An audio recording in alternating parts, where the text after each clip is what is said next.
Welcome to Discover Indie Film. I'm Jeff Howard, and I'm very excited to have Tal Anderson with me on Zoom. Hi, Tal. Hi, thank you for having me. Thank you for being here. I sincerely appreciate it. I will let everybody listening know that I got to meet you at the Sherman Oaks Film Festival last year when your film, Breaking Normal, was an official selection, and it actually won the Programmer's Prize for Exceptional Filmmaking. So I'm giving applause on Zoom, but I didn't clap loudly because there's a microphone in front of me. Thank you. And you were a producer and the lead actor. And anyone who wants to learn more about you, I won't go on and on about all your wonderful credits on IMDb. People can listen to the podcast before this one and hear our nice interview. We had a nice conversation, and I really thank you for that. Because, and the reason I'm cutting the introduction short like that is because this is what I call, and I'm doing the air quotes for people who can't see me, and no one can see me but Tal, is this is a 4 questions episode, which means Tal will be answering these 4 questions that I ask all the guests on this podcast, which are: name 3 films that you love, films that you enjoy every time you see them. Please name a film that you feel is underrated and deserve more recognition than it received. The third question is, name a film that you feel is overrated. And I often share that very good films can be overrated. It's not meant to be an insult to say something's overrated. Sometimes it's a film that's wonderful, but it gets way more recognition than it deserved. I mean, I have many like that where I'm like, I love that film, but that filmmaker's other film was even better and it got no Oscars. How come the lesser film got Oscars? So that's kind of why we have an overrated question on here. And then the last question, number 4, is name a lesser known film that people should seek out. So now's the wonderful part of the podcast where I just stop talking and let you answer question number 1. Name 3 films that you enjoy. Well, the first film is The Princess Bride. I feel The Princess Bride, speaks for itself. I like the format of the film, with the story being an actual story the grandfather uses to teach his grandson. But also, the characters and their development are so great. It's my favorite adventure film and love story at the same time. Plus, the dialogue between characters is awesome. It's so awesome that I quote that movie all the time. They better never remake it. Second film is, I like The Breakfast Club because I'm a big John Hughes fan. I love 80s films, but also because it's so relatable for teens even now because of, the way it portrays anxiety and social dynamics. Also, instead of making those things like, jokes, it focuses more on the character's growth and also, kind of shows that we all need to get past our preconceived notions about people if we want to learn who they really are. And I think it's timeless. The last film that I enjoy every time I see it is the original Nightmare on Elm Street. I watched this movie 50 times, I'm sure. I'm sure I watched it 50 times. I'm a huge horror fan, and, there's a lot of films I can watch over and over, but the original Nightmare on Elm Street, the first movie of the franchise, is my favorite. Robert Englund is an amazing, classically trained actor, and his portrayal of Freddy Krueger is just absolutely terrifying. Also, the blurred lines, between reality and horror was something that really stuck with me. The idea that you can die in your dreams and that every time you dream this crazed murderer is coming at you with flesh-slashing gloves is beyond terrifying. And the thought that the only way to avoid it is to not sleep. Crazy concept, because the longer you stay awake, the less real, actual reality is going to seem. It was brilliant. I'm a huge Wes Craven fan. I am too, and I have to say I do love your list. I love your list so much. My wife's favorite film of all time is The Princess Bride. And I'm just going to brag and reveal how darn old I am, which is I saw The Breakfast Club when I was in high school and it came out. And my friends and I went to see it at a drive-in movie theater in the San Fernando Valley, of all things. And I think The Breakfast Club is totally classic, and the fact that you love it is wonderful. And Nightmare on Elm Street is great. I think Wes Craven is great at everything. Oh, by the way, you also mentioned John Hughes. John Hughes is one of my underrated people. I think all John Hughes movies were great, and I wish he had gotten a bunch of Oscars when he was, but his films were more youth oriented, so Hollywood doesn't acknowledge those with awards. And Nightmare on Elm Street is just wonderful, and we actually have a teenager who's actually going to college in the fall, and she came home from a sleepover about 4 years ago and said, "I'm only going to watch horror movies from now on." So I've seen a lot of horror movies in the last 4 years. So Nightmare on Elm Street is a classic. All right. Well, question number 2 is name a film that you feel is underrated. One movie I think is definitely underrated is Proof. And Proof was the 2005 film version of the play by David Auburn. I love the play. It's amazing. And, I think the film was a great film adaptation. It stars Gwyneth Paltrow, Anthony Hopkins, and Jake Gyllenhaal. There are so many strong themes in the story, and it was very human, even though the film focuses on a mathematical proof, which I guess some people found boring because it was math. I also find math boring, but this film wasn't. The performances were fantastic, and the screenplay was well written because the playwright was involved, thankfully. I think Gwyneth Paltrow won a Golden Globe for her performance, but, the film really didn't get much recognition beyond that. Yeah, and to be honest, I haven't seen it. So now you've given me a little homework. I think I really need to see Proof now because I trust your taste. Please watch it. Please watch it. It's amazing. I will. I will watch it.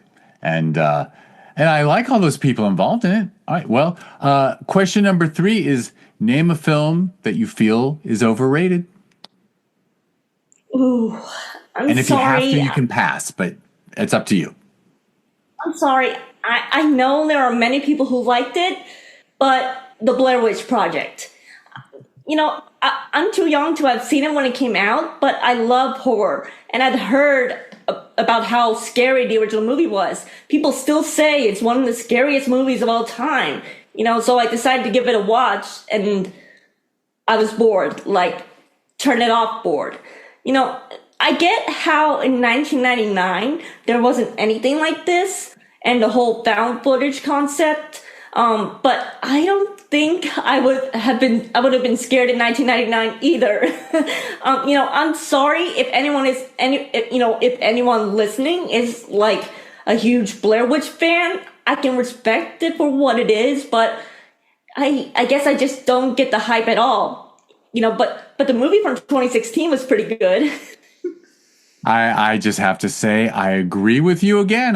If I disagreed with you, I would have been happy to say actually I love that film, but obviously I saw the Blair Witch Project when it came out in theaters, and it wasn't scary at all. It was just boring. The whole thing was boring. I guess you're right. It did lead to found footage films that are good, but I don't like. I just couldn't get into that movie. It was so flat. It was very flat and maybe briefly scary at the very end, but don't make me wait 90 minutes for half a scare. Mm-hmm. Needless to say. All right, I'm with you again. All right, well, finally, just one more question, which is number 4. Name a lesser known film that people should seek out. I think the 2012 movie, The Place Beyond the Pines with Ryan Gosling and Bradley Cooper is a great one. And, most people have never heard of it. Actually, there's so many great actors in it. Mahershala Ali, Eva Mendes, Rose Byrne, Ray Liotta. The story, the acting, everything was great. But, I think the reason it stands out so much to me is because it's essentially two complete independent stories that merge together from a single incident and then come full circle. It's a really simple but also complex film because of it, and it's just really good. Well, you are absolutely right. That is one that a lot of people haven't. I haven't seen it. I think I remember the title, but obviously that's another one I want to watch. Now I got to watch Proof and The Place Beyond the Pines because I have to admit I'm a Gosling fan. In fact, I recently finally watched The Fall Guy, and he was wonderful. It was such a good movie. So if I'm going to call myself a Ryan Gosling fan, I better see The Place Beyond the Pines, I guess. Really need to watch it. Ryan Gosling is really great in this. Yeah, sounds like it. And so many good actors you named. So it was great cast. All right, Tal. Well, that was it. Those are the 4 questions. Thank you so much for taking the time and sharing your opinions on cinema. I know you're a huge fan of movies. And yes. I will wrap us up, which is, well, first of all, I already thanked you, so I'll thank everyone for listening. They're in the show notes of the podcast, whatever pod app or pod catcher website, whatever you're listening to this on. There will be clickable links in the show notes for Tal's film and other sites and things. So just use those to check things out. And also in the show notes, clickable will be a link to the website for this podcast, discoverindiefilm.com. Please like and subscribe if you feel like being a nice person. And we need more nice people in the world, so that could be everybody. So discoverindiefilm.com is the website. @DIFwins is what it is on social media. As I mentioned when I introduced Tal, I met Tal at the Sherman Oaks Film Festival where your film Breaking Normal played and won an award. So if people want to check out that festival, the website is shermanoaksff.com, and it's @ShermanOaksFF on social media. That's every December. This December of 2025 will be the 10th anniversary, so we're going to do some fun things for it. It has a sister festival every June called Film Invasion Los Angeles. Oh, I can say something. So if people want to learn about Film Invasion Los Angeles, they can go to filminvasionla.com, and it's @filminvasionla on social media. And as long as I mention Film Invasion LA, next year in January of 2026, we'll have Film Invasion Lima, Peru, which is exciting. But all right, Tal, you're going to be the first to hear this, but because this podcast won't come out for about 5 weeks or so, you are in a film that is going to be playing at Film Invasion Los Angeles in June. Because, can you guess which movie? I don't mean to do that to you. It's Bella's film, One More Like Rain Man. Oh my gosh, that's going to be we're going to show it at the same theater where we showed Breaking Normal. Wow, that's great. And I have to say, when I was watching, I often watch the screeners for the festivals. In our little TV room at home with my wife with me. And when I saw you appear in that film, I literally went, "That's Tal." I was literally pointing at the TV going, "She was just at the Sherman Oaks Film Festival." So you're gonna be on screen 2 festivals in a row. That's pretty cool. And I believe they know. So even though we haven't announced the official selections yet, I email with Bella's mom. So I think they know. I think I told her, "Oh, this film's wonderful. It's in." So that was a fun little surprise that I didn't remember in the first podcast, but I remembered this time when I said the words Film Invasion LA that you will be on screen you're in a movie in that festival again. All right. Yeah. Bella is really talented. Bella's really talented, and Once More Like Rain Man is a great film. It really is a great film. And this is one funny last thing for me to mention. I had, for something else, pulled me into the the online photo album from the day that Breaking Normal screened, and I saw Bella on our red carpet, which I assume means she came to your screening. Yes, she came. That's so neat. And I didn't get to say hi to her. Oh, well. Yeah, she came to support me. That's so nice. And because she had a film at Sherman Oaks Film Festival, I think about 2 years earlier, 2 or 3 years earlier, I'm blanking on the name, but where she played the daughter of a superhero. But anyway. Tal, thank you so much. You're so welcome. Thank you so much for having me. Yeah, and thank you everyone for listening.